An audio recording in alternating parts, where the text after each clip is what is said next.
السلام علیکم سامعین کرام، 23 اکتوبر ہے۔ دن میں بہت ہی المناک خبر آئی ہے کہ دیوبند کے دارالعلوم اشرفیہ کے ناظم مولانا عبدالماجد کا آج اچانک صبح انتقال ہو گیا ہے۔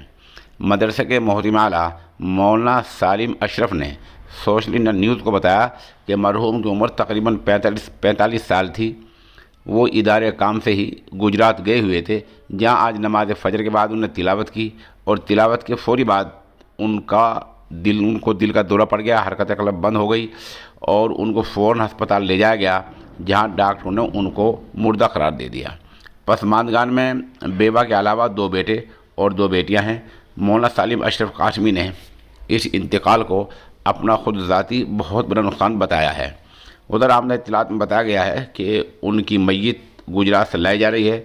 کل بروز اتوار صبح تقریباً 10-11 بجے نماز جنازہ ادا کی جائے گی۔